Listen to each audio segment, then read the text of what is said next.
So big introduction today to Jack Donovan, author of some absolutely amazing books, in particular, The Way of Men. So today I'm going to pick your brain a lot of things in terms of masculinity, in terms of, I actually took, I'd say, firstly from the book, a lot of things I could see a lot of parallels in terms of how they relate to business and psychology in terms of working with individuals in the business environment.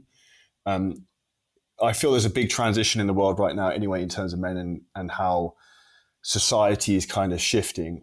How do you think that's changed over the last 5-10 years since we've had obviously COVID in 2020, we're now in 2025, the US election, a lot of things are changing very fast. Yeah, a lot of things have changed. The Way of Men came out in 2012, and it was a reaction to the world at that time. I mean, the basic ideas in The Way of Men are still true, but in terms of assessing what was going on in the world, it was we were moving into peak cancel culture. You had feminism was this really powerful force in the world. Now the trans thing was just growing. That was new, and I, from having gone to art school and studied a lot of things about society and gender and things like that, I had an awareness of that was coming. And one of the things that The Way of Men tried to answer was that men didn't have a lot of good arguments against this thing that was coming, this idea that there is no such thing as masculinity, and men aren't real. Men can be anything we want them to be, and that crystallized in the big trans movement and all that, and it didn't look good. It didn't look good as far as how things were going for men in the world, and then obviously then you had, like you said, 2020 and COVID and all that, and it looked real dark. And then the U.S. election changed a lot of things here, but they're possibly even worse in say, the U.K. So it's very strange. Depends where you are in the world.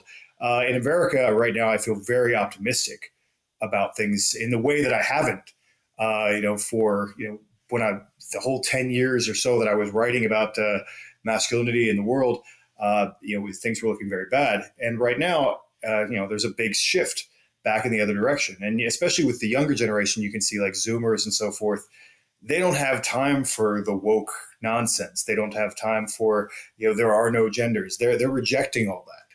In fact, what they're doing, I think, which is really interesting, is there's this boomer ascendancy that started, as the boomer generation came of age. You have the 60s and 70s and all these ideas that men and women are the same and we can just swap them out and so forth. And all those ideas were tested. They had 30, 40 years to be tested, and they were bad. They didn't work out. They created a lot of bad things in society. And I think that, the Zoomer generation is the inheritor of all of that mess, and they're just rejecting all of that. And so it's very exciting now. They're going to have to rediscover masculinity, not the idea was to reimagine it when the boomer generation was in charge, but they're just going to have to rediscover something that's always been there. And so I think that's very exciting and very hopeful. Things could still go the other way. We're still at a place where the success that we're having right now is still very tenuous. You still have decades of Hollywood propaganda. You have all these things, and I'm hoping that we'll stay on the right path. But something bad could happen. We could go even worse the other direction. So it's a very interesting time right now. So what's fascinating for me is I'm a British person who lives in Dubai, who spends a lot of time in the US and deals with a lot of Americans. America has very strong masculine leadership. The whole of Europe is incredibly feminine. Dubai is very strong masculine leadership. So I can see the stark contrast in terms of how shit gets done here, and then also now in the US with changes that have happened. And then the UK, as an extreme example, is the complete opposite, which is why it's literally kind of imploding on itself. Yeah, it seems like the Commonwealth nations generally, you have the same problems in Australia and the poor Canadians. My friends tell me what the things that go on there, because I have a lot of Canadian friends, and it's just a very different scene from what's going on in America. So, like I said, we'll see what happens. The way that America goes tends to be the way the West goes, and so hopefully that'll bleed out but it'll take some time. One of the things I think is very interesting, say in the first book, is you talk very strongly, obviously, about like women's job is in terms of like nurturing, kind of looking after children. So I recently had a baby 2 weeks ago. I had my first child, and Congratulations. thank you. And a lot of that is really dawned on me. People talk about equality and like, oh, everyone like equal rights and do X over. You have a baby, the baby wants the mother. It wants breastfeeding and it wants sleeping. That's to sleep. So like as a man, you are not involved in that process. Your job is to protect and provide essentially. And I think that is, nature almost showing the difference in terms of roles. By fact, as a man, you can't actually solve that problem, no matter how much you might well want to. Quick interjection into the podcast. I know a lot of people watching the podcast haven't yet subscribed. I have one small favor, so help us get bigger and better guests to give you more value. It's hit the subscribe button. I appreciate it massively. Well, absolutely. And that's one of the things that, the ideas that came with the boomer generations were based on this idea called the blank slate. And there was a really great book about that in the early 2000s. And, taking that apart, this idea that humans really had no human nature. And all feminism, all these things were all based on this idea that we didn't have a nature. And what you're talking about right now is one of the most basic things that come with human nature. It's physiological. Women can't reproduce after a certain age. This idea that they should have these great careers and then whatever, and then when they're 40, they're basically done. Like you can go a little further sometimes, but their fertile years, they're telling them to have careers in their fertile years, and society doesn't progress that way. We need children. And as you said, the difference between fathers and mothers, very different roles. I have one of my best friends has his 5th kid is on the way right now. And so he has some good experience with having kids, right? And he's like, I feel awkward about saying it, but I don't like babies. He's like, I have 5 kids and I don't like babies. But he's like, wow, once they get to the point where you can talk to them, he's like, that's when my role takes over. That's when I can really guide who they are. Women love the babies. Men are like, that's screaming. But women are just programmed to love that. And men are like, wait until I can have a conversation with them. And then I can start to guide them and show them what I know. And so that's two very different roles. And, the role of men in that situation is to, provide order and stability and all those things so that we can get to that stage where they're ready to learn about the world and how to be productive citizens and productive men and all that. It's a very different environment. I think that a lot of these rules were created by people who didn't have kids. and that's kind of the problem. Not that you have to have kids to say anything smart in the world, but I think that when people have children, they realize that boys and girls are different at a very young age, and that there's these different roles that happen, and you can't just swap a man in with a woman and it be the same, because it's not the same. And I think that's where sometimes we live in a very like idealistic world, but it's not. Men are men, women are women, and it just kind of is what it is. You can't really blur the lines between the two. Right. Absolutely. I would say it's almost kind of fair to say to some degree, there's almost like an epidemic now. I think even with men, a lot of them kind of feel probably very lost. In particular, I don't know if you think, say if you wrote the first book in 2012, that social media has probably accelerated that as well, because it's probably spun people's mind up more about the things they don't have rather than what they do have. That, and what's really sad, and I would like to see this change, and I'm trying to write, the things that I'm writing now have to do with this a little bit, is that, there's this attention economy. And young people look up to this, and it doesn't matter what you do, but if you got a lot of views, then it's good. And that's really bad, because you can, I make videos for people sometimes, and I'm working on videography. That's kind of the project that I'm doing myself.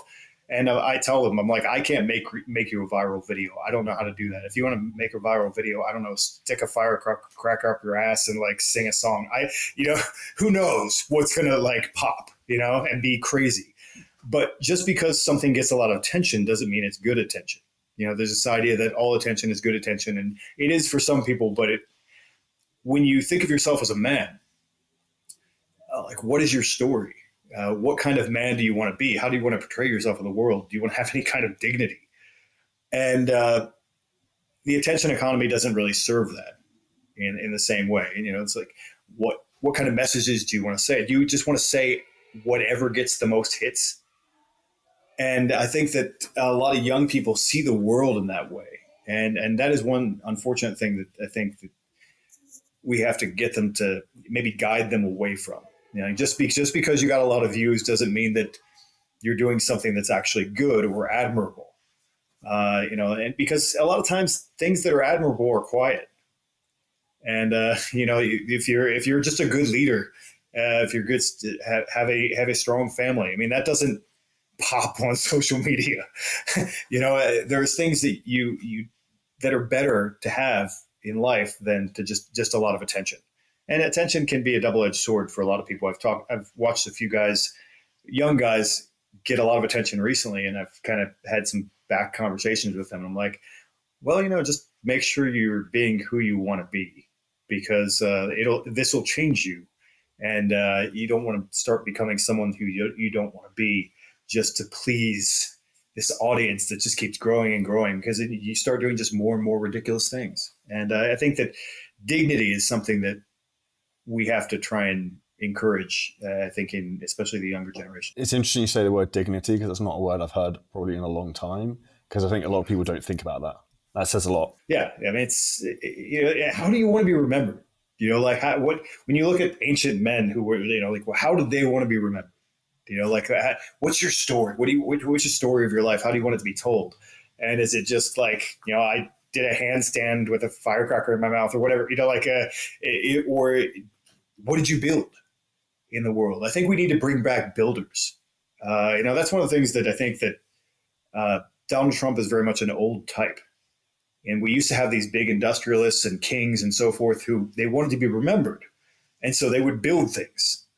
And they build things in the world. And then, this is why we have cathedrals and castles and all these things, because men wanted to put their mark out in the world and make something important. This is why, who's financing art now?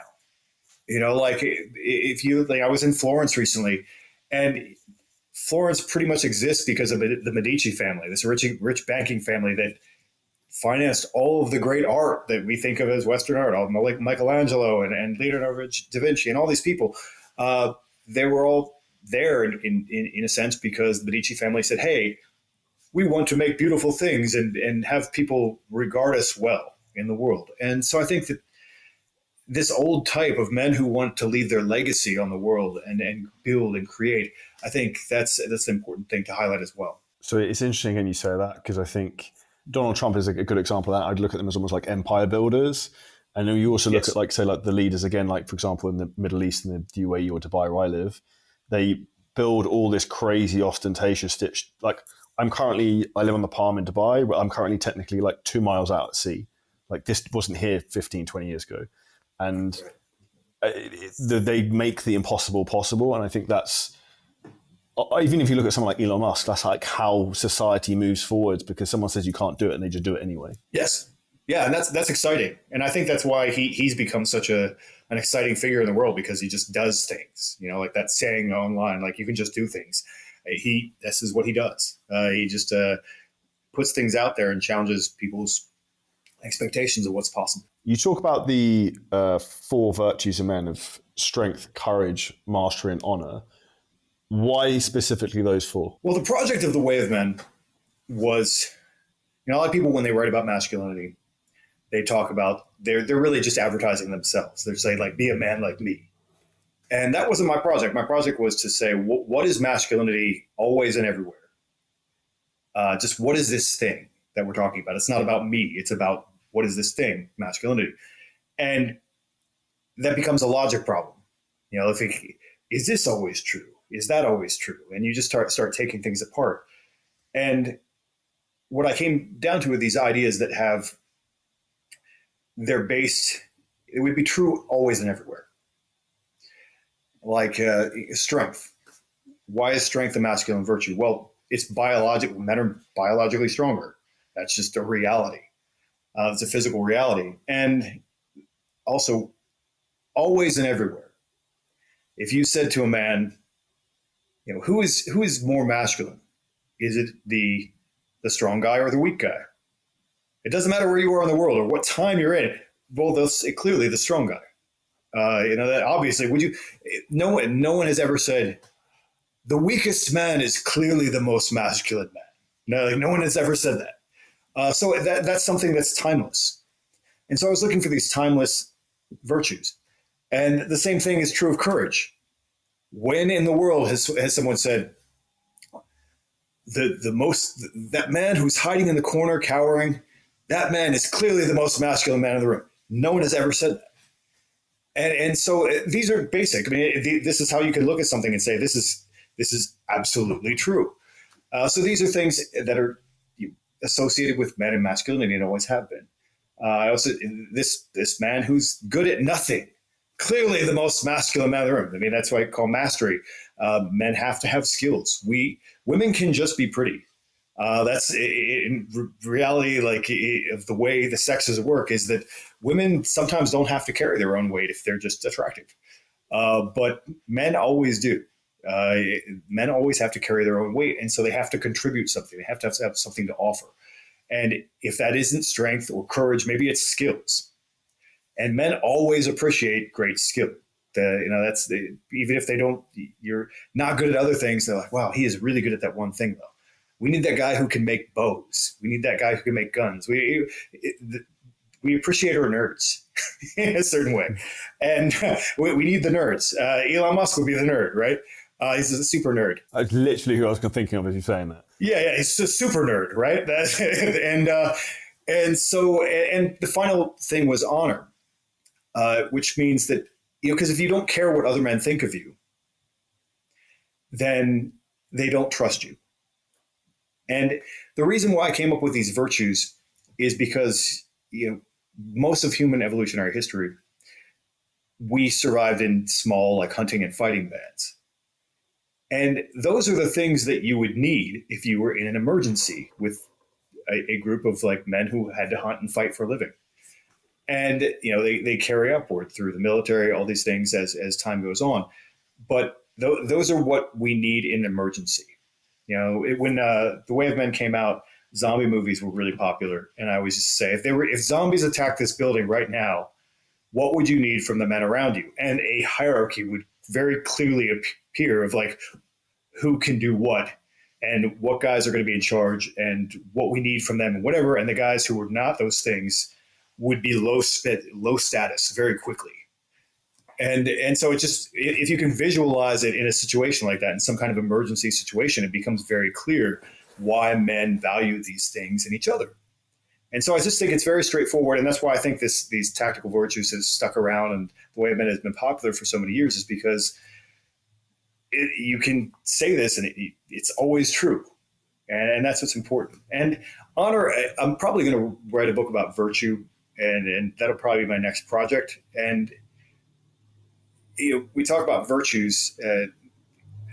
Side tangent is that the word virtue actually comes from the word man. It doesn't come from the word good. People always think about it as being good, but virtue comes from vir, which means man. And so to the early Romans, virtue and manliness were the same thing. Like the tactical virtues and virtue were the same thing. And so, I think in a sense that we need to, when we talk about honor, we're talking about a reputation for virtue. And people make these words very difficult. But when you go back to the roots of them, it's very clearly, honor is about reputation. And it's a reputation for having these other things that men care about, like the things that men in your tribe care about. So it becomes very simple when you look at it that way. Quick introduction to the podcast. I want to make this specifically for you to help you achieve everything you want in life. So I have one small ask. Let me know what you actually want. If there's anything you want to see specifically on the podcast, drop it in the comments. If there's anything you specifically want to learn about in the podcast, drop it in the comments or message me on Instagram. Now back to the podcast. You mentioned hierarchy and zombies. I'm pretty sure from memory there's a quote to, like, I was obsessed with this. I think it was around that period of time. It was The Walking Dead. Yeah, I think you referred to that in the book, which is like, when I think of that, again, there's a lot of hierarchy in terms of like shit hits the fan. Everyone kind of falls in line of who's in charge and what position within the kind of tribe. Absolutely. With With those four kind of virtues, which of those do you think are kind of struggling the most, kind of like modern society now? Uh, well, I mean, honor would be the one, because men have been trained for decades to not care about the other virtues. To say that I don't care what other men think about me, uh, the idea that men should care about any of those things has been very looked down upon. There are commissions in the UN and things like that to, like, that's all considered toxic masculinity and bad. And so there's so many people that don't want men to care about being men, which men caring about their reputation for virtue is what honor is. So that's, I think, one of the most things that are under attack, because then it cascades down to the other virtues as well. Because if they don't care about honor, then they feel like they don't have to care if they're strong. They don't have to care if they're courageous. They don't have to care if they're good or anything. And we live in these societies where a lot of people can they don't have to make their way in the world. They can just receive welfare of some kind. And so they just don't have to do or be anything.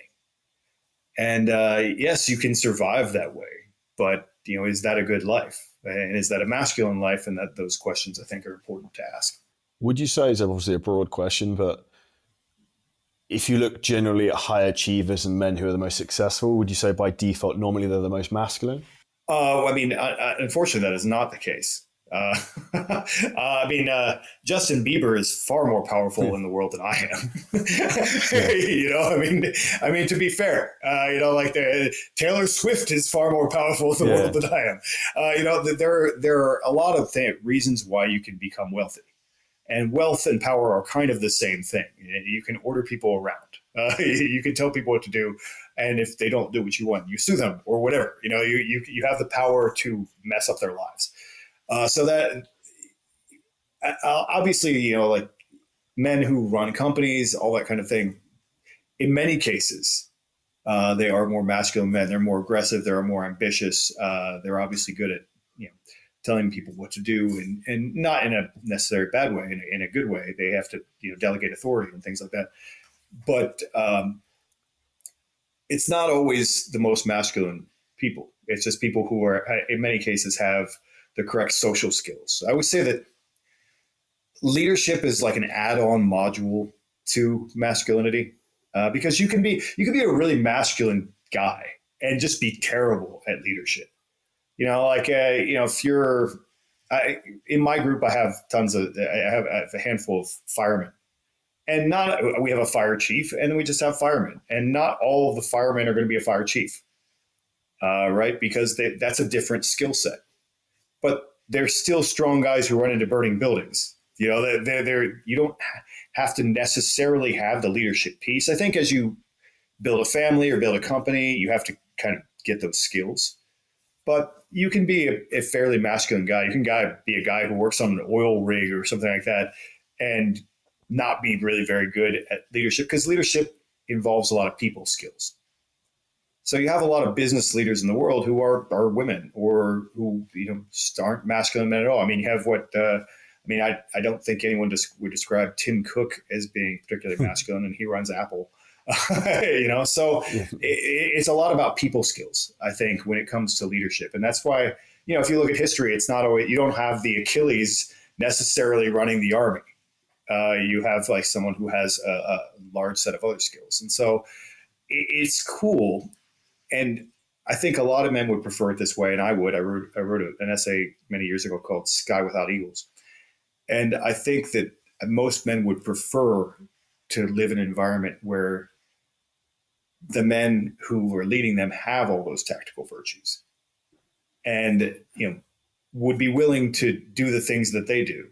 I think in America right now, it's a big difference. They brought in this guy, Pete Hegseth, I think is his name. And he looks like the guy, which is all the guys who have been the head of the they changed it to Department of War. All the guys who have been the head of that would just seem like old fat guys who just sit in a chair. And you have this guy who just looks like a jock, who comes in and looks like he could actually do things. and that he would actually go do some push-ups and go do, like he looks like the guy. And I think that men respect that. They would rather be led by a man who seems manly. I think it's easier to respect a guy like that. And someone was telling me about a study the other day. I've never read the study, but they were saying that outside of anything else, a lot of men will just assume the tallest guy in the room will be in charge, which is definitely not who ends up in charge eventually. It's not necessarily the tallest guy, but men will just like, he seems like he would be good at being a leader, which kind of I thought was funny because a lot of times the leaders in history are actually little short guys, but because they're better with the people skills and they have all the other pieces. But men just look at, oh, who is the tallest, most masculine man? Clearly, he should lead us.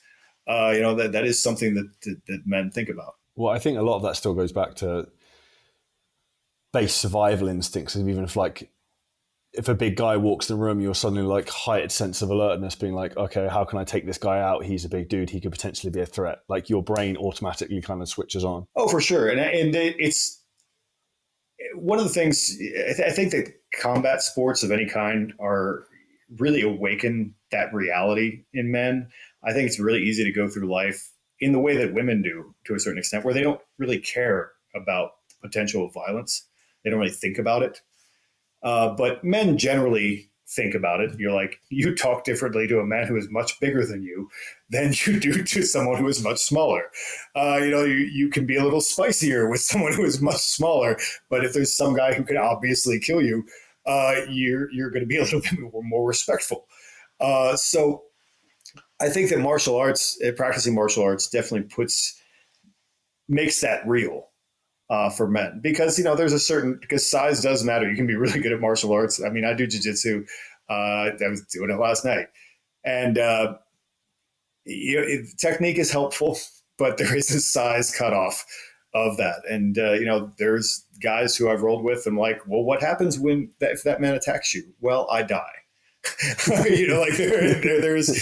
could be really good at this, but like, he's just bigger than me. He's just way. I mean, we've had a couple guys. We had one guy come in. He wasn't very good yet at all, but I think he had been in the NFL at some point. So he's a very large man and very strong, and just moved me around like a child. Like he didn't even know what he was doing. He just like, no, just move me around. So I mean, there is I think there's an awareness of that, and so I think that it's also kind of good for women. Men don't get a lot out of practicing martial arts with women. It's really for the women, I think, more than anything. But it helps women understand reality a little bit better, because like the women at our gym, they mostly roll with each other.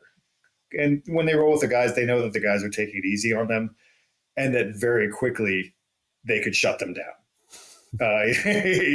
Whereas I think women walk around in the world, and they see all these movies with female superheroes and think that they can do all these things, and really just an average man could be like, nope.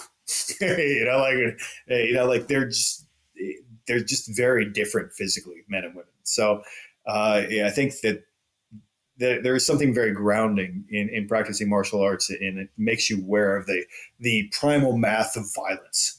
What's really going to happen in this situation, and then you understand the world a little bit better. You understand what's happening around you a little bit better, I think. Because if all else fails, it resorts to violence in kind of every scenario. Like that's the resolution. Yeah, I mean that's the most popular essay I've ever written. It's called "Violence is Golden," and I wrote it, I think, in 2011. I think, just the basic idea of it is that violence is the currency that it backs all other currencies. There's only one reason why the police can come arrest you. Why would you go to jail? Well, you go to jail because if you don't, they'll shoot you. That's why you go along, where you're like, yes, officer, I will go to jail, because they will shoot you if you don't. Like all power is really about violence. When people with money have power, they have power because they can make people it can use violence. They can use the power of violence. And anyone who doesn't understand that doesn't understand the world at all. We were talking about economic collapses the other day, and my entire adult life, people have been saying the United States is going to default, that it owes too much money, and the reason why it doesn't might just be because of aircraft carriers. That's probably a factor. Like, what are you going to do to take our money? That's a reality of how the world works. Whereas Europe can, like a country like Denmark or something can talk real tough, but what are they going to do? Nothing. They have no power in the world. And so that the power to use violence underlies really everything. And if you don't understand that, you really don't understand life. And and you can't get away from that. People want to get away from that in the world, and that's not real. And so I think that's one of those basic things that I think men understand instinctively a little bit better than women, and why sometimes they make better decisions when violence is involved. You can't just let people do whatever they want, because bad things will happen. And I think men are just sometimes more aware with it, and women are a little bit more nurturing. They're like, oh, we'll let the drug addict who stabbed people come out of jail like 5, 10 times, whatever. Whereas men is like, no, he's dangerous. You keep him locked up. So I think that's just another difference between men and women, that this understanding of violence. I think that it's always been the job of men to deal with violence.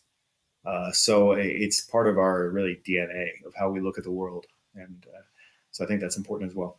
What you said there is very interesting about US aircraft carriers and ability to use force if they wanted. This is what I think is very interesting with having a leader like Donald Trump on board, because he knows the score, that he can kind of do what he wants and no one can really push back. And he's the first person who's done it for a very long time, where right. he knows he can dictate the terms, because you've got the biggest economy in the world, you've got the biggest military in the world. So like, he holds all the cards, whereas everyone else beforehand has been not willing to push the envelope, for example, for the US's own good. Exactly. And for whatever reason, they haven't been wanting to do that. But if you have power, you can use it. And that's one of the cool things that's been watching him do that. People are like, you can't just do that. And he's like, well, of course I can. What are they going to do? Nothing. So it's interesting to see this play out in the world, because we just, I'm 51 as of last week, and I've watched the world happen for a long time now, and we just haven't had a leader who would be like, no, we're not going to do that, and you're going to give us money, because in the way that an old king would be like, you will pay me tribute. And now for the things, it's interesting to see that, because that's the way history has always worked. Do you think the psychology of men and the behaviors of men has changed? Like, you've obviously very well studied in terms of history, has really changed over hundreds and thousands of years, or is very much just the same kind of psyche, but a different era, if that makes sense? Well, men are still men. That's why I always say that there is no such thing as modern masculinity. Masculinity is the same. There are people who have greater and lesser degrees of it, but men are the same. We haven't really changed that much over history. And that's why I like evolutionary psychology. There's reasons that we do things that don't even make sense. The best example that I always give for evolutionary psychology and how it makes sense is that sex is really inefficient, but the amount of time people devote to having sex and chasing sex and doing all the things that have to do with sex, why? Like, there's really no, it's just because our evolutionary brains want us to do that. Yeah, and it has nothing to do with what makes sense. And so there are other things like that in the world. There are other things that have to do with our human nature that just keep perpetuating themselves, that don't really make that much logical sense. But we are animals, and so there's a lot of things that are just going to continue. And so in terms of masculinity, men still want to be what they've always been. And that's why I always say, practicing martial arts or something like that. Like, you get some guy doing that thing that he's designed to do, and it brings out something in him. And I always say, like, you tell guys that they can punch each other for the first time, and it's like puppies wagging their tails. Like they're, they try to figure it out. It's this really fun game. It's like, this is what you're designed to do, and that's why it feels good. For the same reason that, like, sex feels good. Like I said, there's no. It's very illogical if you're not actually trying to make a baby. Why are you getting involved in sex? But it feels good. Why? Because it's what you were designed to do. And the same thing is true of men and violence and combat and things like that. It's like, and that's why we have sports, because men enjoy doing this thing and it makes them happy. And so I think that we need to give men opportunities to do that, and it changes you. Like, I didn't really start working out really seriously until I was in my 30s, like my late 30s. And, I never would have thought of myself as a strong guy. But now I do. Like, and that's been part of my identity for like 10 years, and it's changed who I am. Like, if you go into a place and people talk to you, especially in jiu-jitsu, because a lot of the guys run a little bit smaller. It's like, I'm talked to as a big guy, and that's that who is very strong. And that's because I worked really hard at it. And then when you become a strong guy, I mean, obviously you're a strong guy as well. When you become stronger and you become more in better shape, it changes the way that people interact with you. It changes the way that you walk through the world, because people in the way that women have like hot privilege. Like a woman who's hot can kind of have doors open for her and things just happen around her. In the same way that happens to men who are more obviously physically able. Other men react to them differently. Women react to them differently. And so it changes who you are. And I think that when you invest in becoming stronger or more courageous or any of those things, you're investing in bringing out what is already part of you. And, you kind of become what you're meant to be.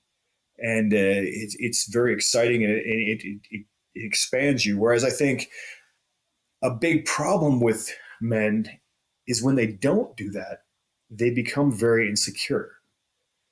And they're very easily manipulated because they all want to be, there's this thing that is masculinity. We all want to be regarded as manly among men, among women. We all want to be seen as men at some like psychological level, some like deep level. And so, if you don't have that, if you're not, oh, well, I have a sense of what my physical capability is. If you don't have all these things in place where you know them in a real way, you're very easy to market to, in the sense that people can say, oh, well, if you buy this, then you'll be a real man. If you buy this, if you wear this, you become this marketing target because you're insecure in your own masculinity. So you'll just buy whatever they say makes you a man. You'll do whatever they say makes you manly. And whereas I think that men who are like, well, I am well respected among these men who are around me, I've earned their respect. That's a different level of security. And that's why I think that's really important for men to attain some kind of respect among other men for, in different areas of life, whether it's business or whether it's, strength or martial arts or any of those things. If you gain the respect of other men, you have a sense of security about yourself that I think men who haven't made that effort don't have. And so I think that's very important, and it changes the way that you look at the world. Like I said, it changes your whole environment and psychology. Well, I think it's very interesting. I notice it probably more so when I go to the US, that if you're in really good shape and you're a slightly bigger guy, you're instantly seen as an authority. And also probably because there's more of a disparity in terms of there's respectfully more out of shape and kind of obese people in the US. It's like the extremes. Like people are either like really good shape or it's like not at all. And so I think you kind of tend to stand out a little bit more. And then you also seen maybe more on a pedestal. And I think also one of the things, in my opinion, men are designed to try and chase status. And one of those ways is from a physical like presence as well. Oh, yeah, absolutely. I mean, obviously, yeah, like I said, people look at you differently. People look at you differently. They treat you differently. The same thing happened to me actually when I was in Italy. I was there with this guy who's really jacked dude. He's a physical trainer, and that's kind of his whole deal. And he's a little shorter than me, so he just looks like a big guy. covered in tattoos, whatever, he competes in martial arts. And whenever we went somewhere together, people were like, it was very strange. He's like, yeah, because a lot of people in Italy aren't big, like they're not really jacked, and so we just stand out, and so people would just react to us differently wherever we went. And it just depends where you are in the world. Like actually the area that I live in the U.S., so just in Arizona, I live in an area that's very healthy, and I'll go to the gym, and they're like 10 guys my age who are jacked. It's just very, very strange. But if you go to the South or like other places in America, everybody's like super fat and whatever. So like I said, it changes the way that people react to you in the world. As you said, when I wrote to US, I'm only ever like generally business events, Whole Foods, gym, or maybe like expensive restaurants. And I went to Universal Studios once in California, and I was literally like, what on earth is this? I was like, because that's tourists. That's like tourists from the Midwest and stuff like that. Oh, yeah, they're big people. Half the people were in mobility scooters because they were so fat, and I was like, Jesus, like this is like wild. It's very sad, and think about what that feels like for them. And how that changes their environment. Like their capability is so low. They're very dependent. And, that's something obviously you'd want to avoid as a man, like being dependent on all these people. It's like, oh, you literally can't even walk on your own. You need a scooter. Now, if you're really old, okay, that's one thing. But if you're like my age and you can't walk on your own accord, that's a problem.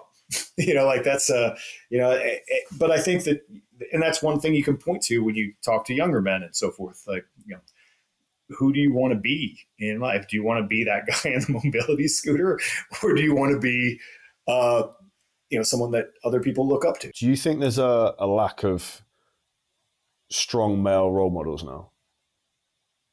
Or do you think there's a resurgence of some of them? I mean, I think there's a resurgence coming. I think something that I've seen happen in my life is that I think there was a real lack of strong male role models. And then what happened is you had a whole bunch of guys come back from the war on terror in like the Middle East, and the GWAT vets or whatever.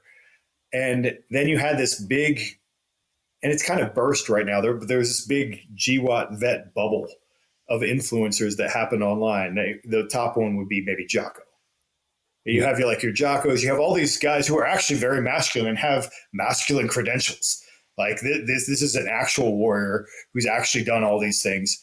And you had a lot of those guys all of a sudden appear. And, it goes across the board. You go to like your Rogans and so forth, who are all very capable men.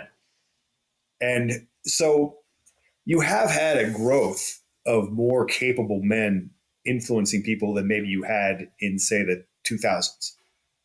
Because I think that a lot of those guys came back and said, hey, a lot of people want to be like me. Maybe I should be on TV, or maybe I should be an influencer or whatever. And so you had all these Navy SEALs and like special operations guys and so forth. And I've been lucky enough to meet a lot of guys like that. And there are guys like that now to look up to for younger guys than there used to be.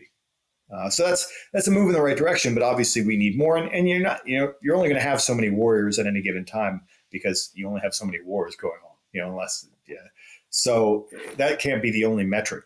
But I think that, unfortunately, like in the U.S., I don't know how it is other places, but a lot of the teachers are female. So you have this very feminine influence when people are in school. So they really still have to seek out a masculine influence elsewhere. And obviously you also have the problem of single mothers where they don't have a father in the household. So that's a major factor that influences society when you don't have a positive masculine role model at home. And there have been some really good single mothers who have actually realized that. And I've had some actually read my book and like reach out to me. And they're like, how do I help my son be a man? Because obviously I can't do that. And it's great when women realize that they actually can't do that. And that's why I always say like, send them to martial arts, send them somewhere where other men are going to be who can be a positive influence on. But I think we need more of those positive male role models. But things are right now, I think, moving in the direction where men are seeking that out. There are a lot of more. There weren't men's groups or men's coaching or anything like that in like 2010. That was not real. But like now, there's so many men's groups. There's so many different things out there that so many. It's like if you don't go and look for that, it's kind of your fault because it's there. It wasn't there before, but now there's a lot of men who are trying to lead men, and then some of them, obviously, as with anything, if as soon as money's involved, there are going to be guys who are bad actors, who are just in it for the money, and they're just here to scam guys and whatever. But so you have to sift through that. There are a lot of bad influences that are big role models in the world too. So men really have to choose what kind of man they want to be, because there are a lot of men who are selling masculinity, and I think you really have to evaluate them. And sometimes it's the biggest, most flashy, the guy who has all the biggest cars or whatever becomes, has the most women or the biggest cars becomes the guy that they look for first. But there are other considerations, I think, than just that. So I think that's one of the things that young men have to look out for. What would you say those other considerations are? So, like, first person who comes to mind for something like that, it would be, say, for example, someone like Andrew Tate, who's obviously very Right. out there in terms of cars, women, all that type of stuff. Yeah, I mean, obviously, he's been a big influence on a lot of young men, and I he's not someone I wanted as an enemy, but he clearly has a certain influence on men, and he's a complicated figure, because then you'll also see him like giving to charity and doing other things that are actually kind of positive. Now they might just be tax write-offs. I don't know, but he's a complicated figure. But at first glance, yeah, he comes across as like, oh, he's just about flashy cars and money and all those things. And there are a lot of guys influencing young men who are like that. Like, hey, what you need is a Rolex, and you need the Rolex and the flashy car and all these things to be a man, right?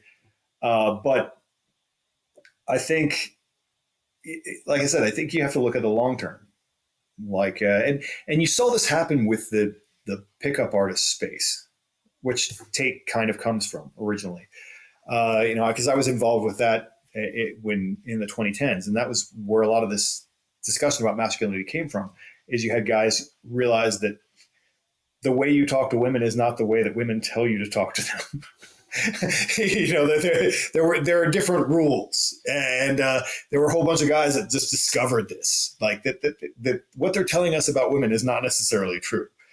And so you had a lot of guys who just started really doing science, like field science, where they'd go out, and I've been at conferences with them back in the early 2010s, and they would go out, they'd go to a conference and they'd take a bunch of guys out to a bar, and they'd rapid approach women. Like they would run basically science on like what works and what doesn't, and figure things out. And I mean, and that was very useful. It's good that Ben did that. And it's good.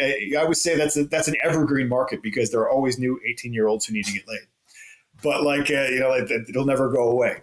But at the same time, what happened to a lot of those guys is that, okay, well, now they've had sex with 100, 200 women or whatever, and there is a lack of meaning there. And there is a lack of long-term investment there. And a lot of them found some kind of religion. It was just interesting to see this happen. They started talking about religion and philosophy, because you can only talk about getting laid for so long. It's boring. Once you've figured it out, okay, that's good. You figured out that skill, but then you have to move on to something higher.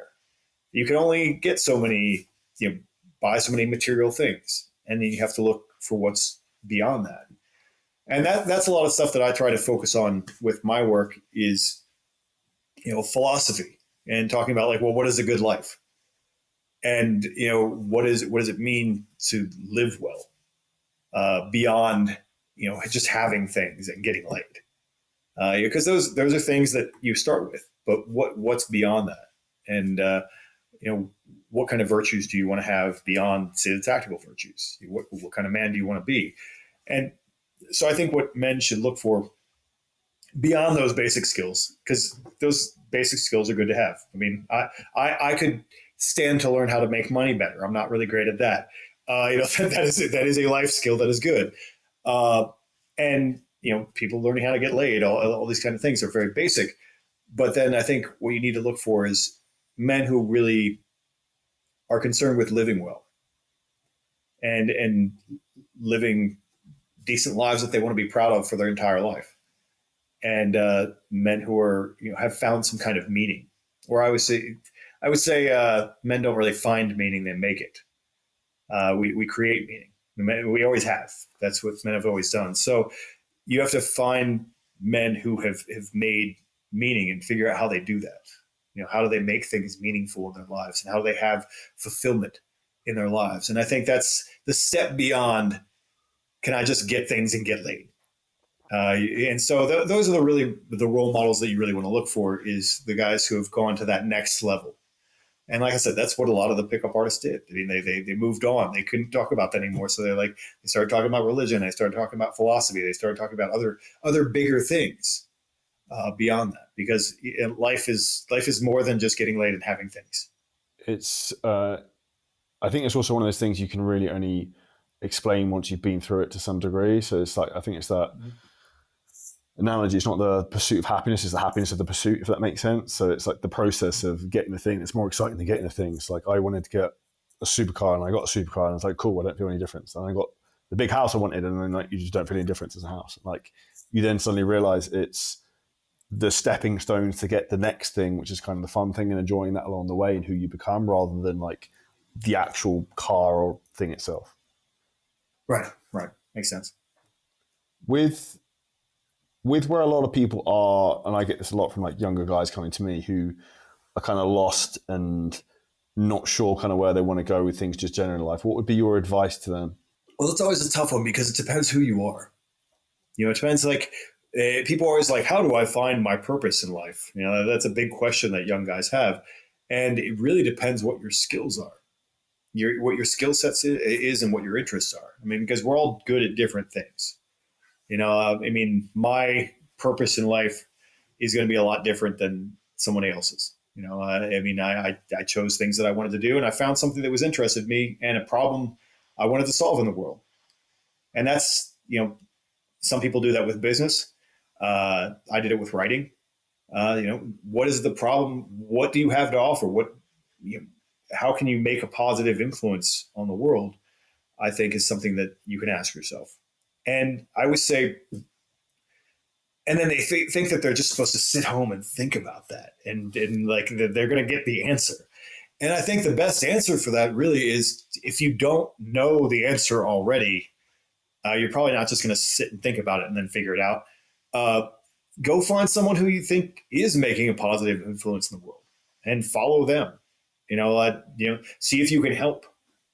That's way a lot of people learn what they're good at. You go and work under some guy who is really good at the thing that you want to be better at. And then at some point you realize that, oh, well, I have this to offer that's different. I have this to offer that's better. Or, I can make this innovation. And then that becomes your purpose. So I think that's people don't offer that solution enough. If you're looking for meaning and purpose in your life, which I think young men always are, go find someone who you think has that and try to help. Because as a young man, that's what you should be doing, right? You should be helping. You don't have to be the leader yet. You can go out and find that guy who's doing that, and then see what you have to offer. Offer him whatever you can. You can't just say, mentor me, which is what a lot of dudes think that they should do. Like, mentor me. Well, what do you have to offer me? Why would I take my time to mentor you? But if you start to try and provide value in some way, if you can find a way that you can provide value in life, then you can maybe have someone that you can be around who then will, open up doors for you, in some way. And then that's where that meaning and that purpose, I think, in many cases comes from. I mean, I did that just recently. I'm trying to get into videography. And I went to this strongman gym, and I just went there because I was training myself. I wanted to make a video about training at 50. And then they asked if anyone could make some videos for them to promote the gym. And I was like, I think I can do that. And, I just have, so there's this guy at the strongman gym, and he's just letting me kind of figure stuff out. Like, how do I make a gym tour video? I'm like, yeah, I'm going to actually do that at it's Halloween. So I'm going to do that at 10 o'clock tonight when I think the gym's going to be empty. I'm going to show up and do that. I did it with one camera. Now I'm trying it with a different one. You have to, but I'm providing some value, and then he's giving me opportunity. So that's how you do it. And you can keep doing that your whole life. I mean, like I said, I'm 50. I'm just trying a new thing. Like, this is how you get into something like that. I think it's the same thing for me as well. I try and look for people. I kind of found someone recently, someone who's 10 years ahead of me in the position that I'd want to be in 10 years, and try and get around them and absorb their energy, the way they think, and the wisdom they have, because you learn through doing an experience. And if someone's done the thing you want to do and you're around them, you can cut down that learning curve dramatically. Yeah. I mean, you see what they do rather than just sit at home trying to figure it out. Oh, this is how that guy interacts with people. You can learn a lot from just seeing that. With the conversation we've had today, and say this probably come out and it'll probably be towards the end of 2025. Say for 2026, what do you think is the biggest thing men should focus on to improve their life for 2026? Well, I mean, everything is dependent on the individual. On the individual man, there is no real blanket answer, I don't think, for that, because it depends where you are. If you're an 18-year-old and you have no skills or experience or whatever, so say your average demographics generally 25 to 35, I'd say. Okay, yeah. I mean, obviously, if it's 25 to 35, you're obviously trying to make your way in the world and make an impact. And you have to see what you're lacking. People always ask me, what books about masculinity should I read about after The Way of Men? And I was like, well, you really don't need to read another book about masculinity. You need to figure out what you're bad at and then figure out how to make it better. And that's always the case. If one of your listeners is really out of shape, well, then I guess he needs to get in shape. That's his goal. Or if he's bad at business and he needs to work on his business, and that needs to be where his focus is. So I think for every man, you have to figure out where you're lacking and focus on that, because we don't know what's going to happen in the world. If anything, in the last 5 years has taught us anything, is that you really don't know what's going to happen. Things can change pretty quickly, and so the best thing you can do is just work on the areas where you're lacking, and try and get better at them. And so I think, it just depends where you're at in life. If you're a martial, if you're a black belt, your goals are different than if you're just starting out. So it's different for everyone, I think. Well put. You mentioned you're working on another book. Yeah, just thinking about starting. It takes me about 2 years to write a book. I'm pretty slow, because I have to figure. There are people who write books that are like, it's a product and they already know what they're going to say and they get put it down. And that's one thing. For me, writing is a thinking process.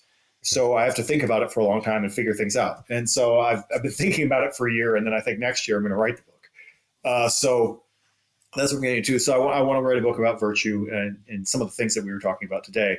I think that's the next evolution of talking about masculinity. Maybe we don't even need to talk about masculinity. Maybe virtue is what we should have been talking about all along. So that's where I'm going with that. I need to figure it out. But that's the project that I'm working on right now. And then beyond that, I have a men's group that I have that's very based in philosophy and called the Order of Fire. And I run that. And that's been really cool. We've been doing that for three going into our fourth year right now. So that's something that I've been working on as well. Big thank you for your time today, Jack. We'll drop all your links below for everything else under the episode. And if you haven't already, make sure you check out his books, because they're phenomenally good, which is how I reached out to you, because I enjoyed the first one so much. I've nearly finished the second one. Awesome. Thank you. Brilliant. Awesome. Thank you for your time, Dave.